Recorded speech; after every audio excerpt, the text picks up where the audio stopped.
பல்லவன் அவங்களோட அண்ணா கிட்ட இந்த மாதிரி நிலா அண்ணி உள்ள போயிட்டு ரொம்ப நேரம் கழிச்சும் இன்னுமே வரலன்ற விஷயத்த சொல்ல உடனே இதனால அவங்க ரொம்பவே டென்ஷனோட என்னனாலும் பாத்துக்கோன்னு சொல்லிட்டு தான் நான் உன்னை அனுப்புனேன். ஆனா இப்போ என்ன உனக்கு ஒண்ணுமே தெரியாத மாதிரி நின்றுட்டு இருக்குன்னு சொல்ல உடனே பல்லவனும் நடந்த விஷயத்த எடுத்து சொல்லிட்டு எதுக்கும் கவலைப்படாதனா உள்ள ஏதோ பிரச்சனை நடக்கிற மாதிரிலாம் தெரியல, அண்ணியும் சீக்கிரமா வெளியே வந்துருவாங்கன்னு நினைக்கிறேன். அவங்க வந்ததுக்கு அப்புறமா நான் உனக்கு கால் பண்ணி சொல்றேன் அப்படின்னு சொல்லிட்டு போனை கட் பண்ணிடுறாங்க. அந்த பக்கம் இதை நினைச்சு அவங்களுமே ரொம்ப டென்ஷனோட என்னதான் நடக்குதுன்னு வெயிட் பண்ணிட்டு இருக்கா. ஆனா இந்த பக்கமா வீட்டுல நீலா வீட்டுல இருக்கவங்க அத்தனை பேருக்கிட்டயுமே பேசினதுக்கு அப்புறமா ஒரு முடிவுக்கு வந்துடுறாங்க. ஏன்னா அவங்களுக்கு நல்லா புரிஞ்சிருச்சு வீட்டுல இருக்கவங்க இன்னுமே தன்னை அந்த ஆள் கூட தான் கல்யாணம் பண்ணி வைக்க நினைக்கிறாங்கன்னு. சோ இதுக்கு மேலேயும் நம்ம இங்க இருக்கிறது நல்லது கிடையாதுன்னு சொல்லிட்டு உடனடியா சரி நீங்க தயவு செஞ்சு என்னோட சர்டிபிகேட்டை மட்டும் எனக்கு கொடுத்ததுங்க, நான் இங்க இருந்து கிளம்பி போயிடுறேன்னு சொல்ல உடனே இதனால கோபப்பட்ட நிலாவோட அப்பாவும் இப்பவும் நீ என்ன மறுபடியுமே அவமானப்படுத்திக்கிட்டே இருக்கலன்னு சொல்லிட்டு கடுப்புல திட்ட ஆரம்பிக்க. ஆனா அவங்களோட அம்மாவோ இல்லங்க நீங்க என்ன பேசிட்டு இருக்கீங்க, இவன் நம்ம பொண்ணுங்க, இவ கண்டிப்பா நம்மளை விட்டு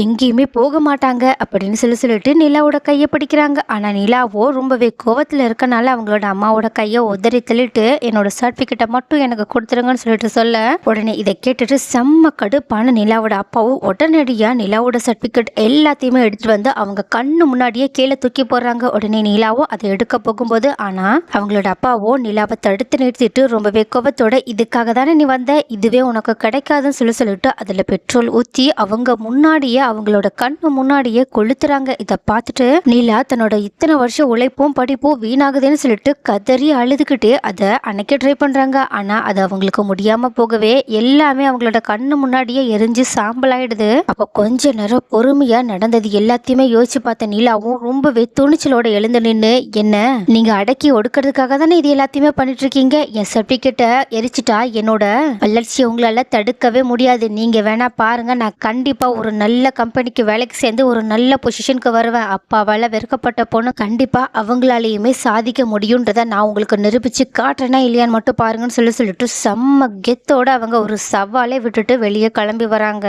ஸோ நிலா கண்டிப்பாக இதுக்கப்புறமா அவங்க முன்னேறது மட்டும் இல்லாமல் அவங்களோட குடும்பமான அதாவது பல்லவனோட குடும்பத்தையுமே முன்னேற்றத்திற்கான ஏற்பாடுகள் எல்லாத்தையுமே பண்ண போகிறாங்க.